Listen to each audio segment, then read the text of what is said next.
Namaskar viewers, hello and welcome to Sansad TV. I am Teena Jha, you're watching Perspective. The Amir of the State of Qatar, Sheikh Tamim bin Hamad Al Thani, is on a state visit to India. He arrived in New Delhi on Monday. At the airport, he was received by Prime Minister Narendra Modi in a rare gesture. On Tuesday, the Amir of Qatar was accorded a ceremonial reception at the Rashtrapati Bhavan forecourt. And in the afternoon, he held wide-ranging bilateral talks with Prime Minister Narendra Modi at the Hyderabad House, during which both leaders decided to elevate India-Qatar relations to a strategic partnership with a focus on trade, energy, investments, innovation, technology, food security, culture, and people-to-people ties. The two leaders also exchanged views on regional and global issues of mutual interest. So, the significance of the visit in adding momentum to the deep and traditional relationship between India and Qatar is what we're going to talk about in this edition of Perspective. I'm pleased to welcome two eminent guests. So, let me begin by introducing them to you. Pleased to welcome Mr. Anil Wadhwa, former Ambassador and Secretary, Ministry of External Affairs. Ambassador, thank you very much for your time. Welcome to Sansad TV. Also pleased to welcome Professor Swaran Singh, Chairperson, Centre for International Politics, Organisation and Disarmament, School of International Studies, JNU. Professor, glad to have you with us on this broadcast. Ambassador, allow me to begin the program with you, and let's start with the optics first. It's said that in diplomacy, optics hold great value in, the way leaders meet and greet each other. The fact that Prime Minister Modi personally received the Amir of Qatar at the airport in a rare gesture, in the social media message as well, he referred to the Amir of Qatar as his brother. Your thoughts on the significance such cordiality adds to these high-level visits, and in this context, in adding greater value to India-Qatar partnership? Well, certainly as far as gestures go, these kind of gestures, the personal gestures, go a long way in strengthening the relationship, especially with Arab countries and the GCC countries in particular. Right. We've seen over the past few years that the relationship of India with the GCC countries in particular has grown quite well. It's become diverse and strategic, and we saw that translated into a strategic partnership today with Qatar. Right. At the same time, I think the fact that the Prime Minister took time off and went to the airport himself, along with the External Affairs Minister, Mr. Jaishankar, to receive the Amir of Qatar, I'm sure will be seen as a very important gesture on their part. Professor, with Qatar, our bilateral engagement has been quite robust. We've seen high-level visits from both sides being a regular feature. However, the essentiality in each of the visits is adding greater value, greater momentum to the existing ties. How significant, according to you, is the formal elevation today of ties to the level of a strategic partnership? I think each of these countries in West Asia have a very special relationship with India. In fact, it is interesting to see that whether it is Egypt or it is Saudi Arabia or Iran, Israel, UAE, Qatar, countries that often have difficulty in talking to each other.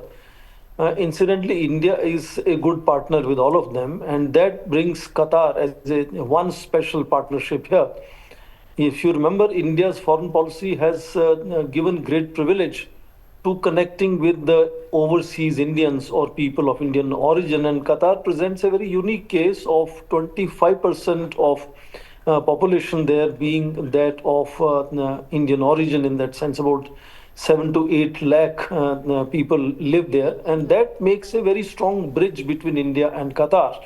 That then allows two countries to build partnerships in a whole range of sectors beyond energy. Of course, in LNG, Qatar, again, it becomes the largest supplier. Most of what we import from Qatar is LPG and LNG. In that sense, about I think 18 or 19 billion dollars of trade, where India only exports very limited, less than $2 billion. So I think shifting this focus to making a strategic partnership, signing trade-related MoUs would fundamentally mean opening new opportunities for India, which is beginning to contribute in these countries in the transition to green economies and green energy, in that sense where semiconductors, AI, and whole lot of other advanced technologies or renewable energy sources is where India is trying to expand that partnership, just as these countries are also becoming conscious increasingly of course, going away from fossil fuels, which of course Qatar already supplies gas, so it has a certain advantage. So I think it is showcasing that with each of these countries, and therefore also with Qatar, India has a very strong potential to take that relationship forward and expand also the economic component of that relationship.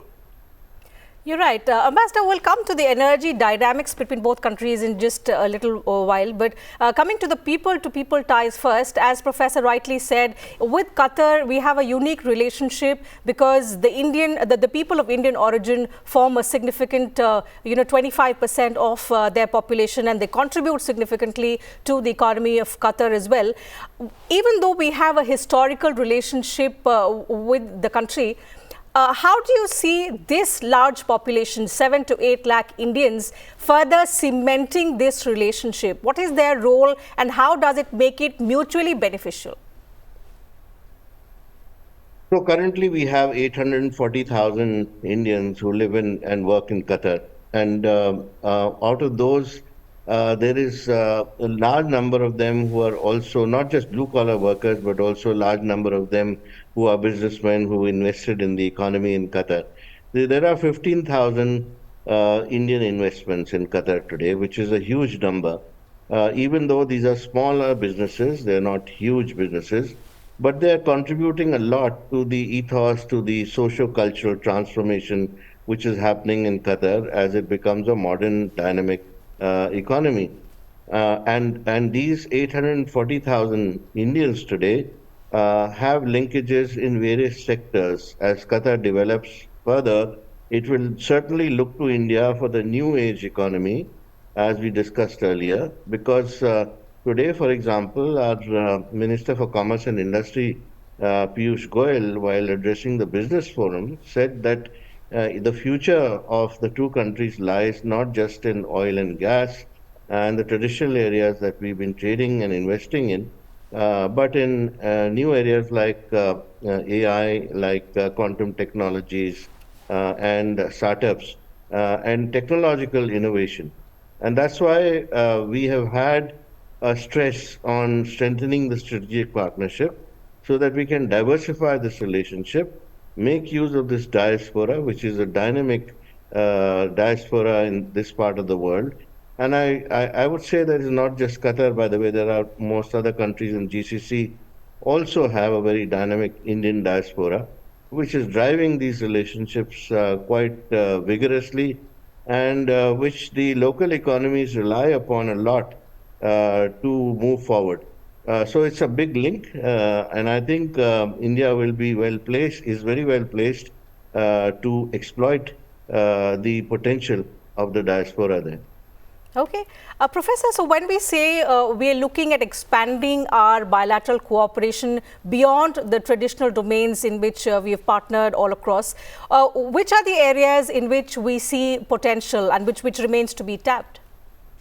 I think the big new sector which is transforming the world rapidly is A, production of semiconductors, and B, exploring opportunities in artificial intelligence. And this is across all countries where India is trying to connect with as many countries as possible. You saw Indian Prime Minister recently was in Paris. And therefore, India's approach to these challenges is to bring together as many or all of the stakeholders together. And of course, more specifically, as the whole world is exploring transition to green technologies, that again is very useful area where I think India can explore as many partnerships, including with Qatar in that sense. But it's also interesting to see that Qatar is also known to play a major role, for example, in the regional tensions, for example, on negotiations between Hamas and Israel. There are even insinuations that Qatar perhaps can offer to be of use to India in dealing with the issues with Bangladesh, for example. So there are multiple ways in which Qatar can contribute to sort of empowering, enhancing India's the pathway to becoming Viksit Bharat, and also India can contribute to Qatar really staying on course. And particularly a matter of concern, I think, is that our trade, which is about $19 billion, is virtually one-sided. it's mostly imports of gas, LNG and LPG from Qatar. And I think therefore focus now is how can India explore possibilities of partnership which will enhance India's exports to Qatar in the coming times. And Qatar is a very prosperous nation, and they can definitely buy a lot of products that if India can offer some of these at a very competitive edge in terms of deliverance and in terms of cost effectiveness. So I think this visit is perhaps going to open up some new areas where India's exports should expand in coming times. Ambassador did mention that India has several investments there already on the ground, and that again should reinforce a strong strategic partnership between both the sides. But at the top itself, as you notice, the bonhomie between the two leaders, Sheikh Al-Hami and, of course, Prime Minister Modi, is also a good reflection of how the two leaders are not trying to look at relationship only in bilateral terms, but also how they can be, playing certain amount of role at the regional level, both in each other's regions and also in the larger Eurasian region as well. Okay, Ambassador, a lot is also being spoken about in terms of how we can expand our relation in the area of food security. How do you see India and Qatar elevating their partnership, or perhaps we can say exploring greater cooperation in the area of food security? That finds mention in today's statement as well. Yes, so I think the issue of food security has been under discussion between India and Qatar for quite some time now. If we recall, when there was a boycott of Qatar by some other GCC countries and Saudi Arabia in particular, it was India which was supplying the bulk of vegetables and fruits and edibles, including edible oil, to Qatar, especially through Oman, which was still open for doing business with Qatar in those days. And that made Qatar realize that there has to be a steady source of supply. And what better country in the neighborhood than India, because the freights are low.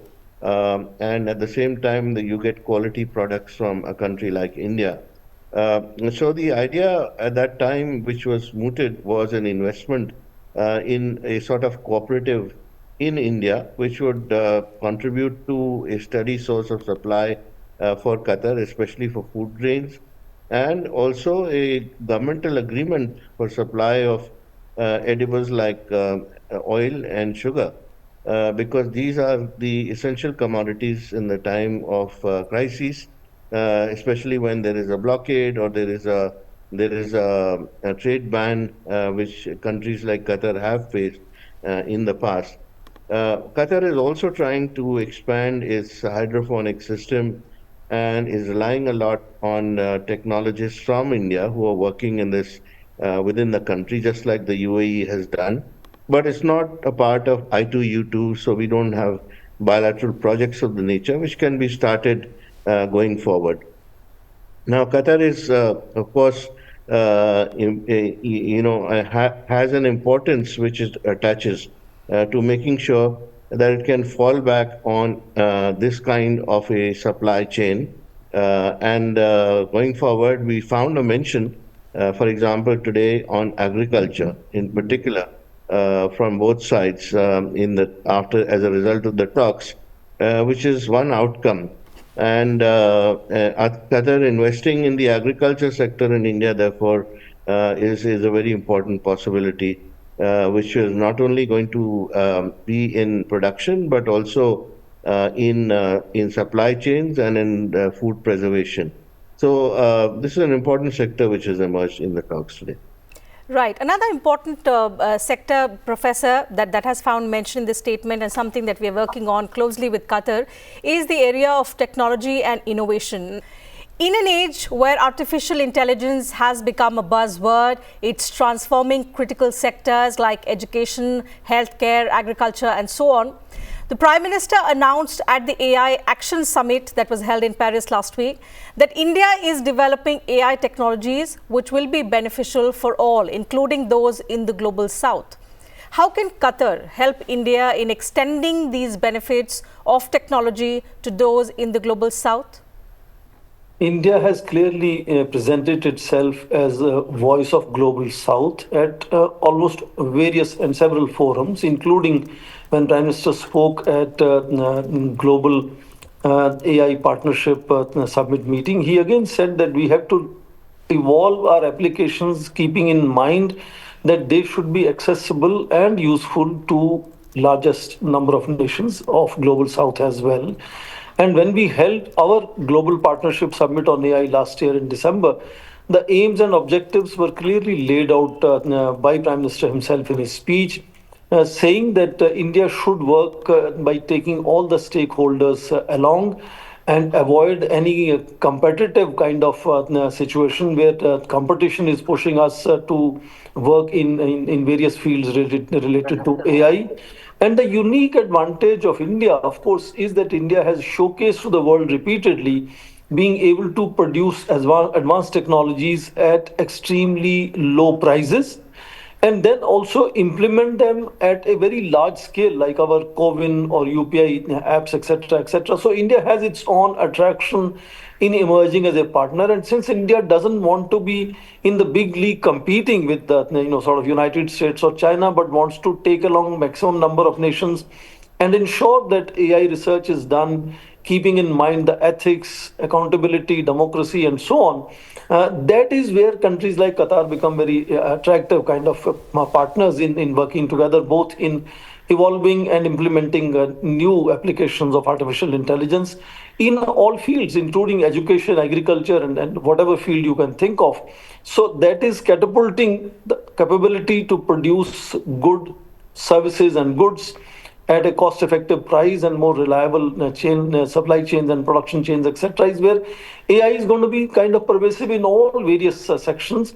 And each country might bring their own niche strength into it. And I think that is where India is trying to connect with all the countries, including countries like Qatar. And I think that is where, whichever country we deal with, we'll have to explore what are the advantages that we can draw in building those partnerships with each of these countries. And therefore, Qatar, I think, stands out as one important partner potentially in that field as well.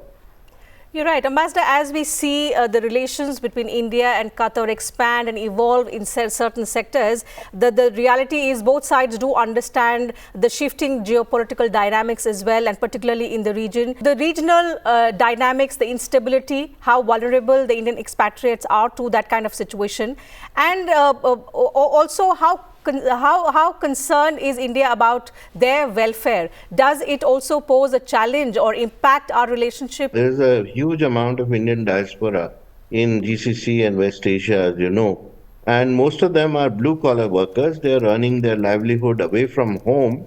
They remit money from there for their families back home, and their families are dependent upon these workers being there. So obviously, any instability in these countries is going to affect the equilibrium that we have with the region. And therefore, India has always been quite concerned that there should not be any kind of instability which affects our workers and the Indians who are working in these countries. That's one. Secondly, when the Hamas-Israeli conflict broke out, Qatar was in the forefront of negotiations, which of course is a good thing, but at the same time, there was a certain amount of fear that it could get drawn into conflict in some manner or the other. But Qatar has negotiated its way through. It's emerged as a very important country, in fact, in bringing about peace and reconciliation between the two. And going forward, Qatar is also going to be a very important country, which will be part of the reconstruction plan that now the GCC and the other Arab countries have of reconstructing Gaza, which will be an alternate to the Trump plan of building a Rivera. Because this is a practical reality which the Arab world and the GCC countries now face. Because if they don't pay attention to this aspect, the region could be destabilized because of the spillover effect of what happens to the Palestinians, who will not be able to live in Gaza. So I'm sure going forward, Qatar will be an important interlocutor there. And during this visit, both sides would have exchanged views on how this issue can be resolved in the future, because India would certainly like to have peace and stability in the region and minimum effect on its diaspora abroad.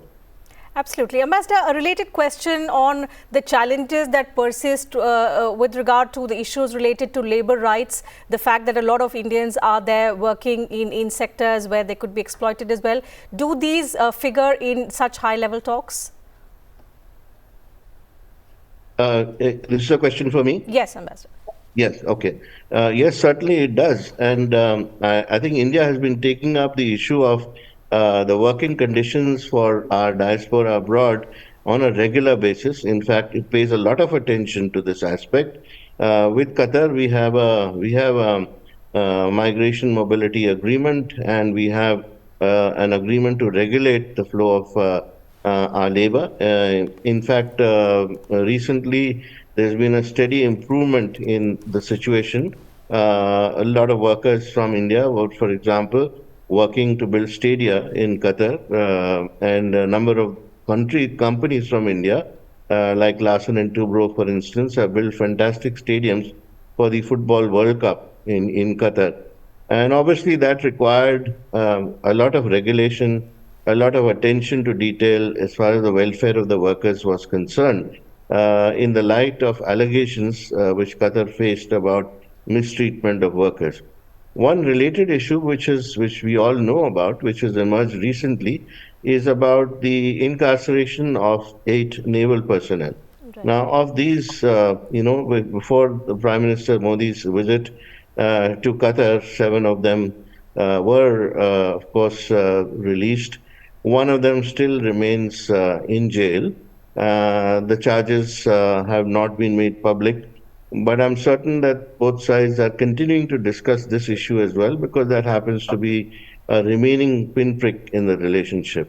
Now, continuously, there have been cases with not only Qatar, but other GCC states as well, or even West Asian countries, where issues related to Indian labor, issues related to Indian workers over there, or even others which are doing office work or sales work, for example, they feel difficulties because of the judicial system, which is different from ours and from the Western judicial system. And these have to be taken up on a regular basis. Our missions are very proactive now in this regard. And with many countries, we now also have agreements which regulate the flow of labor with security guarantees, etc., especially in case of housemaids. Since you spoke about agreements, Ambassador, there's been a revised agreement, Professor, for avoidance of double taxation and prevention of fiscal evasion for taxes on income. How critical has this been, and why is it important? Help us and our viewers understand. I think once, as Ambassador said, you start focusing on investments, and of course, other than remittances, such things become significant, because then you have to streamline the regulations in which you want to incentivize not just trade but also investments on both sides. And therefore, double taxation agreements are usually, incentivizing that kind of economic interaction. I do want to add one point on the state of labor that goes from India. Because I remember perhaps last time when Prime Minister had gone to Qatar, he had made sure that he also visits those places where Indian laborers live. And I think he was shown having food with them, and therefore personally visiting them and drawing attention to their state of situation in that sense was a direct intervention from Prime Minister himself. And of course, over a period of time, Ministry of External Affairs has been engaging on all of these issues.